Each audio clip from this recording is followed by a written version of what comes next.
ನೋಡಿ ವಿದ್ಯಾರ್ಥಿಗಳೇ, ಕರ್ನಾಟಕ ಕಟ್ಟಡ ಮತ್ತು ಇತರ ನಿರ್ಮಾಣ ಕಾರ್ಮಿಕರ ಕಲ್ಯಾಣ ಮಂಡಳಿಯಡಿ ನೋಂದಾಯಿತರಾದ ಕಾರ್ಮಿಕರ ಒಂದು ಮಕ್ಕಳಿಗೆ ಅಂದರೆ ಇಬ್ಬರು ಮಕ್ಕಳಿಗೆ ಶೈಕ್ಷಣಿಕ ಸಹಾಯಧನವನ್ನು ಅಂದರೆ ಲೇಬರ್ ಕಾರ್ಡ್ ಸ್ಕಾಲರ್ಶಿಪ್ಪನ್ನು ಕಾರ್ಮಿಕ ಇಲಾಖೆ ನೀಡುತ್ತೆ.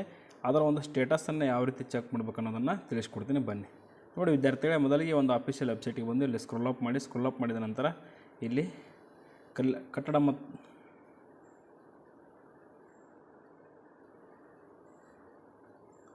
ನೋಡಿ ಕರ್ನಾಟಕ ಕಟ್ಟಡ ಮತ್ತು ಇತರ ನಿರ್ಮಾಣ ಕಾರ್ಮಿಕರ ತಂತ್ರಾಂಶ ಅಂತಿದೆ. ಇದನ್ನ ಕ್ಲಿಕ್ ಮಾಡಿದಾಗ ಈ ಪೇಜ್ ಓಪನ್ ಆಗುತ್ತೆ. ಇಲ್ಲಿ ಸ್ಕ್ರೋಲ್ ಅಪ್ ಮಾಡಿದಾಗ ಇಲ್ಲಿ ಈ ಆಪ್ಷನನ್ನು ಕ್ಲಿಕ್ ಮಾಡಿದಾಗ ಇಲ್ಲಿ ನೋಡಿ ವಿದ್ಯಾರ್ಥಿಗಳೇ, ಇಲ್ಲಿ ಬಂತ ಆಪ್ಷನ್ನು. ಇಲ್ಲಿ ಲ್ಯಾಂಗ್ವೇಜ್ ಬೇಕಾದ್ರೆ ಕನ್ನಡ ಸೆಲೆಕ್ಟ್ ಮಾಡ್ಕೊಳ್ಳಿ. ನೋಡಿ click here to view education assistance status ಅಂದರೆ ಶೈಕ್ಷಣಿಕ ಸಹಾಯಧನದ ಸ್ಟೇಟಸ್ ನೋಡಲು ಇಲ್ಲಿ ಕ್ಲಿಕ್ ಮಾಡಿ ಅಂತ ಇದೆ.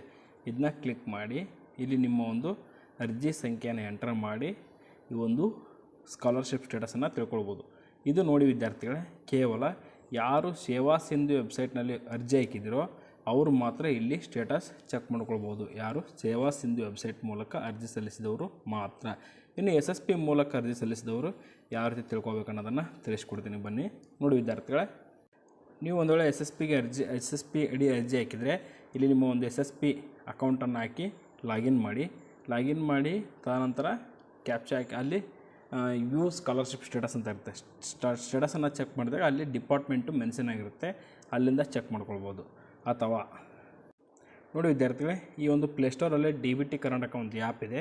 ಈ ಆ್ಯಪನ್ನು ಡೌನ್ಲೋಡ್ ಮಾಡಿಕೊಂಡು ನಿಮ್ಮ ತಂದೆ ಅಥವಾ ತಾಯಿ ಅಂದರೆ ಯಾರ ಹೆಸರಲ್ಲಿ ಲೇಬರ್ ಕಾರ್ಡ್ ಇದೆ, ಉದಾಹರಣೆಗೆ ನಿಮ್ಮ ತಂದೆ ಹೆಸರಲ್ಲಿ ಲೇಬರ್ ಕಾರ್ಡ್ ಇದ್ದರೆ ಅವರ ಒಂದು ಆಧಾರ್ ಕಾರ್ಡ್ ನಂಬರು, ಅಥವಾ ನಿಮ್ಮ ತಾಯಿ ಹೆಸರಲ್ಲಿ ಲೇಬರ್ ಕಾರ್ಡ್ ಇದ್ದರೆ ಅವರ ಒಂದು ಆಧಾರ್ ನಂಬರನ್ನು ಹಾಕಿ OTP ಎಂಟರ್ ಮಾಡಿ ನೀವು ಅಲ್ಲಿ ಲಾಗಿನ್ ಆದರೆ ಸಾಕು, ನಿಮ್ಮ ಅಕೌಂಟಿಗೆ ಜಮಾ ಆಗಿರ್ತಕ್ಕಂಥ ಮಾಹಿತಿಯನ್ನು ಪಡ್ಕೊಳ್ಬೋದು.